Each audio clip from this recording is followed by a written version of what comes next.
Hein? Joseph.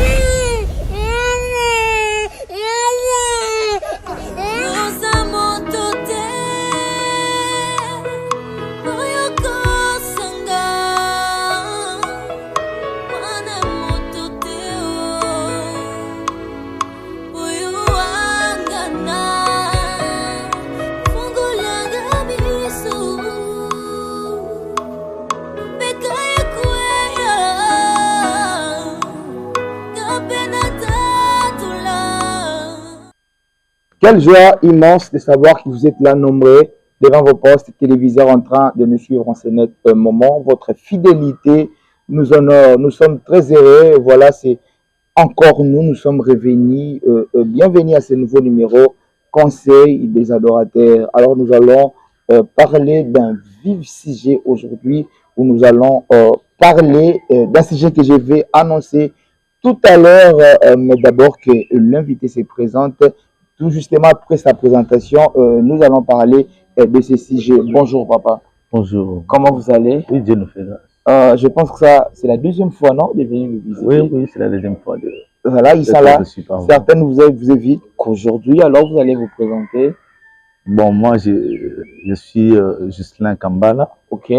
Je suis serviteur de Dieu, donc voilà, c'est la meilleure des présentations. Vous servez l'Éternel où?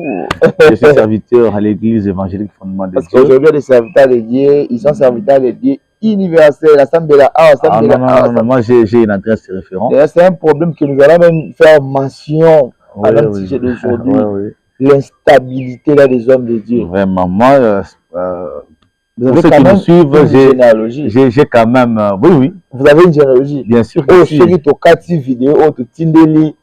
Pour reconnaître. Pour reconnaître, moi, sans faute. Donc, voilà, j'ai une adresse fixe. Je suis à l'église évangélique Fondement de Dieu. Ok. Sous la direction du révérend pasteur Jean Bosco Kipessé, c'est lui le représentant légal de la communauté. Ok. Voilà. C'est là où nous sommes au pied du Père. Voilà, nous sommes sur ce plateau avec l'homme de Dieu qui venait de se présenter. Avec lui, nous allons parler de notre grand sujet, notre sujet majeur. Pourquoi ce sujet? Parce que ça nous fait mal de voir ce qui se passe aujourd'hui à l'église. Avec lui, nous allons également parler de l'église d'hier, d'aujourd'hui et du futur. Alors, nous allons essayer d'entendre ce que l'homme de Dieu nous a apporté qui pourrait bénir, édifier et transformer un téléspectateur qui nous suit pendant ces moments. Alors, papa, vous vivez dans ces mondes, non? Oui. Et précisément au Congo. Oui. À Kinshasa aussi. Vous avez vécu quand même l'église d'hier. Oui. Alors, comment l'église d'hier fonctionnait? Comment ça s'est passé? Je ne sais pas. Qu'est-ce que vous pouvez reprocher à cette église d'hier? Et quel était leur bon côté? Vous avez la parole. Merci beaucoup. En fait, déjà, je jette des fleurs à l'église d'hier. Ok. Parce que, comme tout début d'un vent nouveau, l'église d'hier c'était une église de référence. Okay. Une église qui conservait des valeurs justes. Okay. Et une église qui gardait une certaine authenticité liée à Christ. Faites d'abord une mention d'une authenticité dont vous avez parlé là. Voilà, en fait, je vais présenter un exemple d'une certaine authenticité. Oui. Je parle l'exemple de la manifestation du Saint-Esprit. Ok? Aujourd'hui, il n'y en a plus. Non, aujourd'hui, il y en a. Mais c'est plus autre chose que le Saint-Esprit. Moi, j'ai vu les gens faire comme ça, ils font tomber les gens. Voilà. Ils font comme ça. Voilà. L'église d'hier, il y avait cette authenticité-là. Le Saint-Esprit hier était authentique. C'est par rapport à l'église d'aujourd'hui. Okay? Donc, hier, l'église d'hier avait pour seule référence Christ. Ok. Oui. Ok. Et l'église d'hier, c'était une église qui était totalement liée, soumise à Christ. À Christ. Oui. C'est ça, en fait, l'église d'hier. L'église d'hier. Oui. Cependant, il y avait aussi des petits soucis. Même dans la Bible, avec les apôtres, il y avait aussi des petits problèmes. Voilà. Mais ce n'étaient pas des problèmes qui apportaient les divisions. Non. Okay. Peut-être des petits soucis qui pouvaient apporter juste une séparation par rapport à des concepts, par rapport à la compréhension, bien à l'interprétation de l'écriture. Okay. Mais chacun d'eux conservait l'authenticité et une certaine identité fixe et réelle. Une identité qui les attachait à Christ. Mais pourquoi nous sommes arrivés ici Parce que nous avons hérité de nos pères, non? Alors, je ne sais pas si vous jetez des fleurs à l'église d'hier. Ouais. Mais comment cette église nous a menés là où nous sommes aujourd'hui?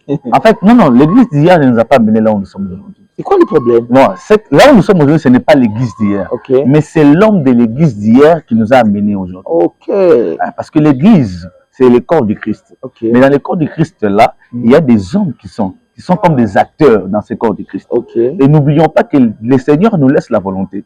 Il dit, je mets devant toi deux chemins, choisis, il y a la vie et la mort. Mais il dit, choisis la vie. Mais il ne t'empêche pas de choisir la mort. C'est-à-dire que c'est l'homme qui a l'autonomie de faire les choix. Lorsqu'il fait les choix, il sait comment il prend, comment il évolue. Les penchants qu'il prend, c'est ce qui amène l'Église. Okay. L'Église aujourd'hui est en train de suivre l'homme. Bon, disons un peu pour l'Église.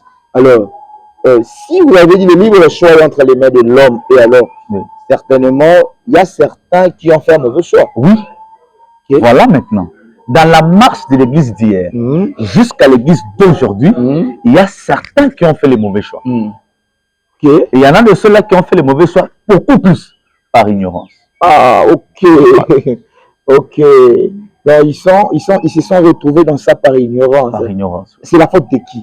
En fait, d'abord, c'est la faute de personne. De personne. Oui, c'est la faute de personne. De personne. Oui. En tant qu'humain, okay. C'est pas la faute de l'être humain, mais c'est la faute d'une autre influence. Donc, un fait étranger. Un fait étranger. Ça fait bel et bien que Christ, venant sur la terre, il s'est livré pour sauver le monde, pour nous libérer, pour nous racheter. Cela veut dire, avant que Christ ne vienne, nous étions esclaves. Nous étions esclaves de quelqu'un. C'est cet homme-là, c'est son influence qui fait en sorte que plusieurs qui demeurent encore sous son emprise, il continue toujours à les retirer, à les tirer vers lui. Là, c'est l'église d'hier. Certains ont fait un mauvais choix. Oui. Alors, nous allons parler de l'église d'aujourd'hui et nous allons maintenant commencer à faire les liens. Oui. Essayer un peu de comparer d'où nous venons et là où nous sommes aujourd'hui. Oui. Parlons de l'église d'aujourd'hui. Est-ce que vous avez à dire par rapport à l'église d'aujourd'hui? Par rapport à l'église d'aujourd'hui, j'ai beaucoup à dire. L'église d'aujourd'hui ne cesse de faire couler l'encre partout. Et c'est vrai que nous sommes en face d'une église de l'heure dans laquelle nous trouvons beaucoup de dérapages. Oui, beaucoup de dérapages. Il y a des enseignements qui ne peuvent pas être enseignés à l'église, que nous trouvons aujourd'hui, on l'a vécu sous la toile. Il y a des comportements que l'on ne pouvait pas trouver à l'église. Est-ce que vous êtes sûr que ces enseignements-là ne tirent pas sa source dans la Bible? Non, il y a de ces enseignements qui ne tirent pas leur vraie source dans la Bible. Mais je peux dire par mauvaise interprétation, on dit que ça trouve la source dans la Bible. Alors, ils ont lu, mais ils ont mal compris en fait. C'est ça qui fait en sorte qu'ils s'appuient sur la Bible. Tel que, révèle-nous même un enseignement. Il est aussi, comme ça les fidèles téléspectateurs peuvent aussi comprendre. Non, en fait, il y en a plusieurs. Il y en a plusieurs. Que je ne vais pas révéler ici. Énumère quand même. Soyez quand même un bon cœur, homme de Dieu. Il y a certains qui vont se garer. Il y a certains qui veulent avoir cette vérité. Écoutez, non, en fait, quand je dis c'est l'ignorance, ça fait, je donne un exemple. Hein? Christ rencontre un aveugle. Il dit à cet aveugle-là, moi je ne te guéris pas, mais va au réservoir de Siloé. Il envoie l'aveugle au réservoir de Siloé parce qu'il sait qu'il y a l'eau. Et une fois l'aveugle arrive là-bas, il se lave, il recouvre la vue. Mais tous les miracles de Christ se fassent aux aveugles, Christ ne les a pas renvoyés au réservoir de Siloé. Donc la méthode n'était pas la même. Voilà.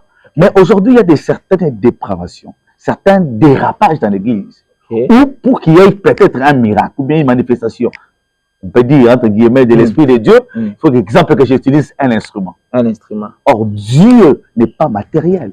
Dieu est immatériel. Mais Dieu peut utiliser le matériel. Mais il ne reste pas matériel. Vous voyez un peu. Donc, il y a certaines pratiques. Et ceux qui nous suivent comprennent. Ils comprennent. Certaines pratiques. Nous les voyons tous. Voilà. Parce que quand un homme balance une vidéo sur Internet, parce qu'un homme public n'a pas une vie privée. Bien sûr. Soit tu caches, soit tu mets sur Internet. Bien sûr. Quand tu mets déjà sur Internet et que aux yeux, tout le monde a le droit de voir. Tout le monde a le droit. Voilà un peu ce que nous sommes en train de faire. Vous avez parlé de cette manifestation du Saint-Esprit. Moi, j'ai vu les gens faire tomber les gens comme ça par les coups de tête. Par les coups de tête. Et puis, les gens crient. D'ailleurs, la régie a cette vidéo-là. Balance toute cette vidéo-là. Oh, bon.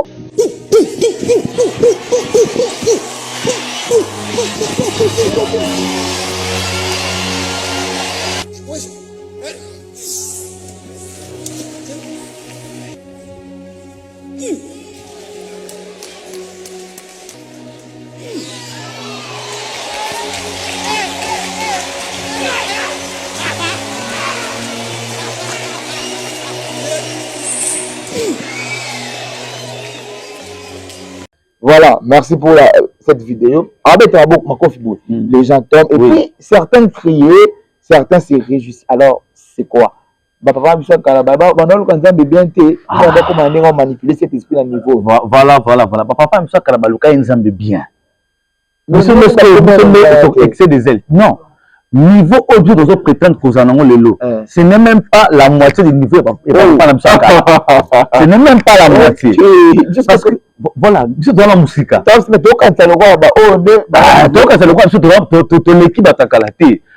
Ils ont fait des très grands. Dieu a marché avec eux. Il a fait des. Écoutez, la Bible dit, lorsque Dieu rencontre Josué, Dieu dit à Josué que je marcherai avec toi. Je ferai avec toi des choses que j'ai fait avec Moïse. Mais si vous lisez bien, les exploits que Dieu a fait avec Moïse, ça ne peut pas, c'est pas comparable à ce que Dieu a fait avec Josué. C'est-à-dire ce que Dieu avait fait avec Moïse. Malgré que Dieu avait dit que je marcherai avec Josué, ainsi de suite, mais ce que Dieu a fait avec Moïse, c'était très grand. C'est là qui a valu à Moïse cette renommée d'être le baromètre d'Israël. Donc c'est différent. Au jour d'aujourd'hui, c'est que Dieu a fait avec nos pères. Jusqu'au jour d'aujourd'hui, nous, la nouvelle génération, l'église d'aujourd'hui, même on n'est pas encore au milieu. On n'est pas encore. On n'est pas encore. Parce qu'on ne prie pas. Parce que... non, moi, je suis de miracle actuellement qui ne sait même pas passer au temps passé. Tout le monde dit mot te pays dans la cantine, mot te pays. Le fait, et puis un communiqué vient passer pour dire pour mentir que ce n'était pas le fait. On a mis une photo de fait, on a fait tout ça. Voilà l'église d'aujourd'hui. Mais c'est ça l'église d'aujourd'hui. On fait quelque chose qui n'est pas vrai, quelque chose qui ressemble à la vérité, or que c'est faux. Aujourd'hui, moi j'ai vu une vidéo où la vidéo en fait, dont nous venons de voir, les pasteurs en train de donner des coups et les gens en train de tomber. C'est quelle pratique? C'est la puissance. Hein? Non, c'est pas la puissance. Ça, c'est autre chose. C'est autre chose. Parce que les coups, là, même à l'époque de Christ, les gens avaient les coups. Les gens savaient donner des coups. Mais Christ n'en a pas fait usage. Aucun de ses disciples n'a fait usage de cette pratique-là. Moi, je le vis. Mais je le vis chez les catchers, nos catchers congolais. Bien sûr. J'ai vu comment ça va être comme ça. Pas, ce sont des choses que moi, je le vis là-bas. C'est après que nous écoutez l'église. Alors, votre point de vue. Il y a un adage qui dit que qui s'assemble se ressemble. Si les catcheurs fait tomber les gens avec des coups, on retrouve les pasteurs en train de faire tomber les gens avec les coups. Les pasteurs s'assemblent avec les catcheurs. Non, il est pasteur. Il est pasteur d'une église. Mais en fait, aujourd'hui, quelqu'un peut s'habiller de la peau d'être pasteur. Mais à l'intérieur, ce n'est pas un pasteur, c'est un catcheur. Ah, mais oui. Avec la Bible. Bien sûr que si. Christ dit, ce n'est pas tout le monde qui dit Jésus qui entreront tous dans le royaume des cieux. Nous pouvons avoir la Bible, mais on n'en fait pas usage. Aujourd'hui, le nom de Jésus est utilisé dans l'église d'aujourd'hui juste pour gagner. Ça, c'est une révélation. Pour trouver un positionnement. Le nom de Jésus aujourd'hui est utilisé dans l'église aujourd'hui comme un gagne-pain, un business, un fonds de commerce. Vous voyez un peu aujourd'hui. Donc, l'église d'aujourd'hui fait en sorte que une certaine authenticité soit perdue. Christ n'a pas la place. Mais c'est l'homme qui a une place dans l'église, mais il l'utilise. Je crois Isaïe chapitre 4, verset 1er. Isaïe chapitre 4, il y a des femmes qui disent à un roi, elles disent, fais-nous juste porter. Nous avons notre pain. Nous avons notre pain, nous avons nos vêtements. Mais toi, fais-nous juste porter ton nom. C'est ça l'église d'aujourd'hui. Ils ont juste besoin de porter les noms. Ils ont leur pain.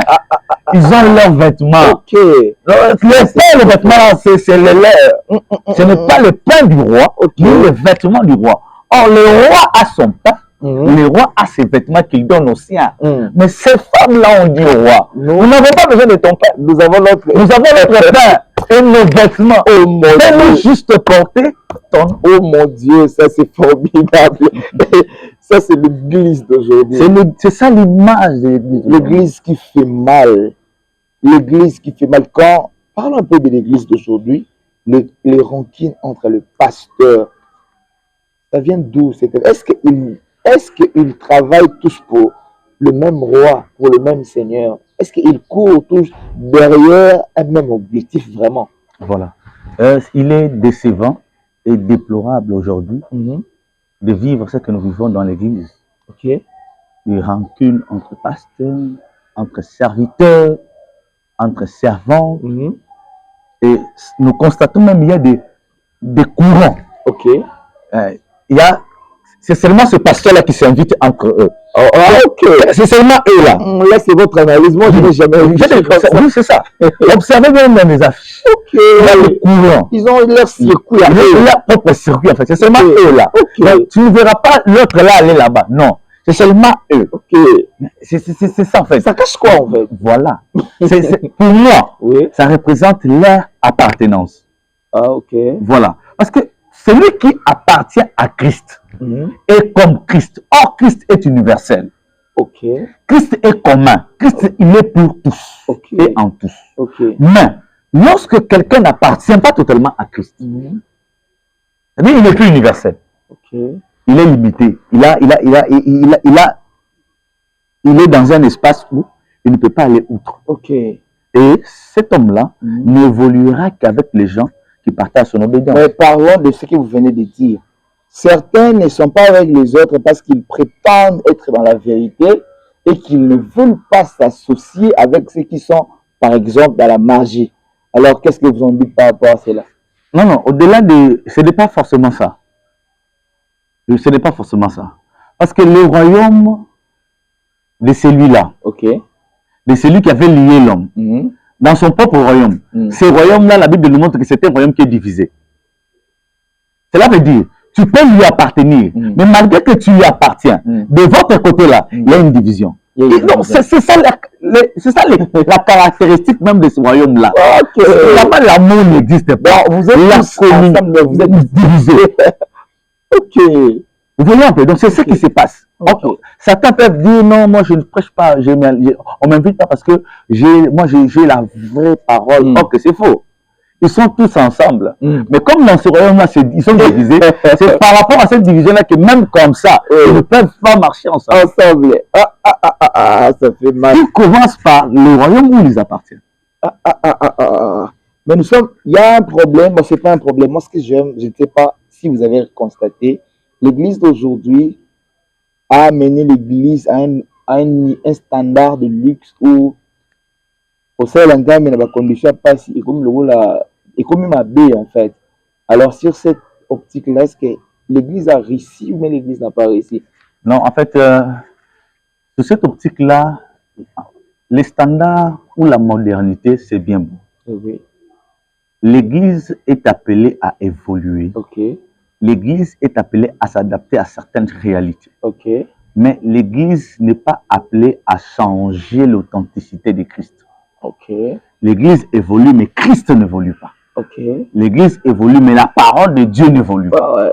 Vous voyez un peu. Donc, ça dit, on laisse croire aujourd'hui que si tu sers Dieu avec un tam-tam, avec 2, 3, 4 chaises, les bancs, tu chantes comme ça, Dieu n'est pas là. C'est du théâtre. C'est du théâtre. On appelle ça le coding. Voilà. Mais lorsque tu as les instruments, ainsi de suite, un beau cadre, une chaire en vitre, des caméras, des protocoles, tu parles un bon français, on te dit que Dieu est là. Mais dites-moi, lorsque Adi Nabal a commencé à servir Dieu, avait-il des instruments? Y avait-il des drums? Je mets Adi Nabal de côté. Quand Pierre a commencé à évangéliser, il y avait des drums. Que l'on me dise à ces temps-là, il n'y avait pas des instruments, mais il y avait des synagogues qui étaient bien battues. Pourquoi Pierre ne se mettait pas dans la synagogue, les gens les suivaient? Pierre quittait, il descendait dans des champs, il allait à Mons pour parler de Jésus. Ce n'est pas l'endroit qui détermine ou bien qui représente la manifestation, bien la présence de Dieu. Non, c'est la personne. Aujourd'hui, Dieu habite en nous.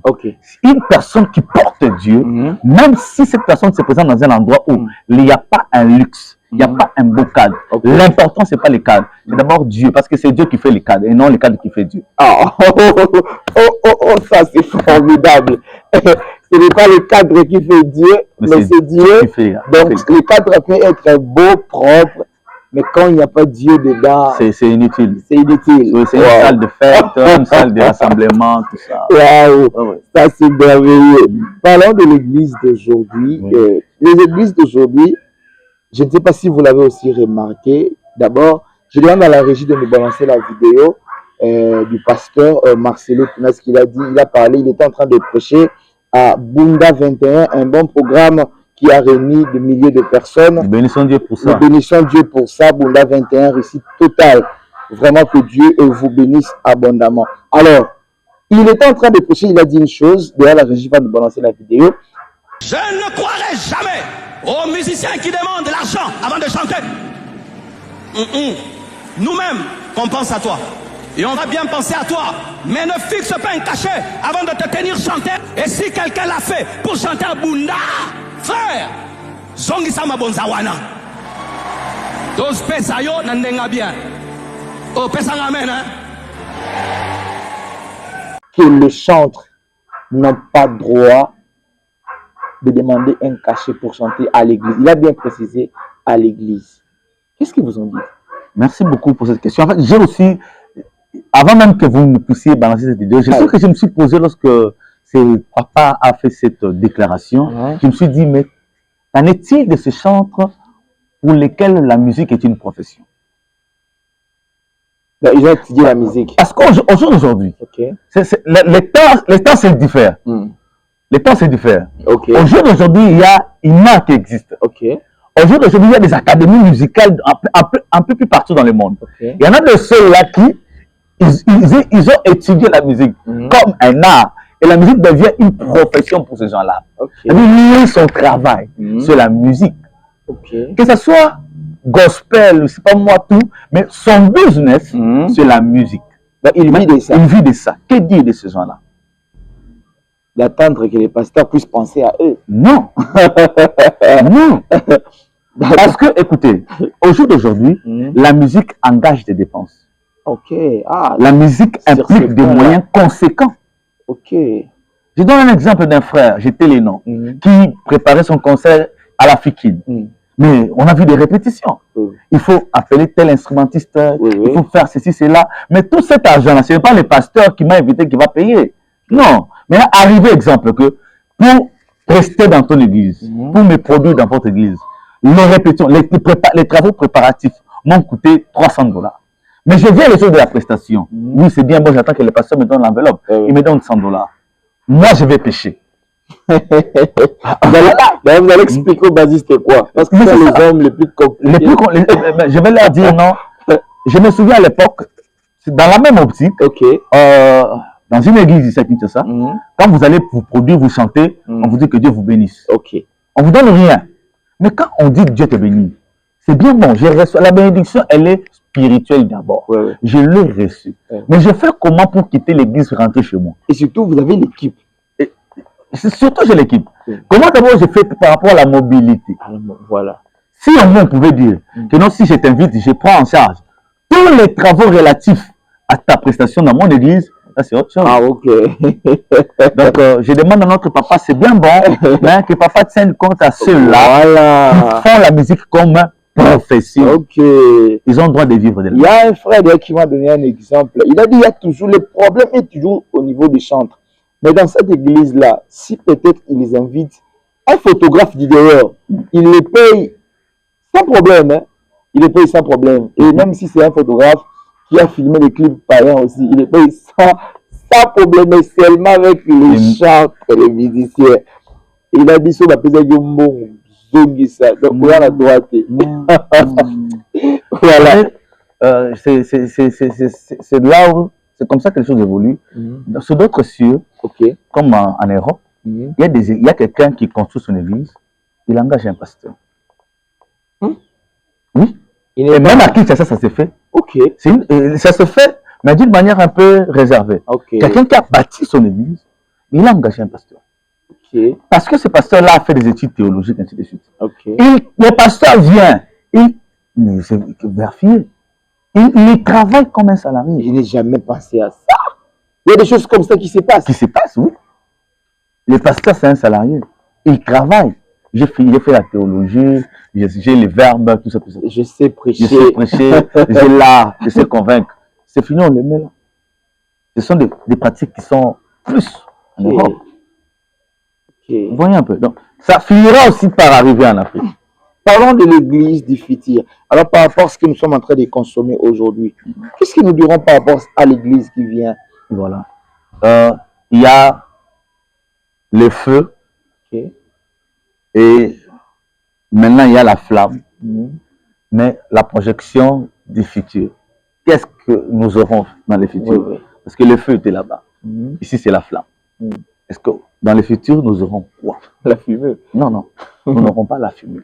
Je me souviens lorsque j'étais étudiant, le pasteur Marcelo, à l'amphithéâtre de l'Uniquine, il a donné une prophétie, il a dit, dans les jours à venir, Dieu va susciter une génération de jeunes serviteurs authentiques. Ces jeunes serviteurs-là vont bouleverser le monde. Ce sont des choses qui vont arriver bientôt. Je crois. Parce que c'est par rapport aux heures. L'heure à laquelle nous sommes, l'heure de l'église à laquelle nous sommes, c'est vrai que cette heure de l'église doit être ainsi. Des faux miracles et des aventures par-ci par-là, c'est normal. Mais l'heure qui vient après celle-ci sera plus meilleure.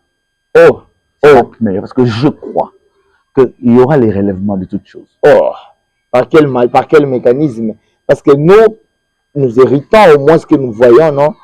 Le fils hérite ce qu'il voit chez son père. Alors comment cela se passera? Comment l'église sera restaurée? Au moment où nous sommes, dans cette génération, il y a une autre génération qui est dans la génération.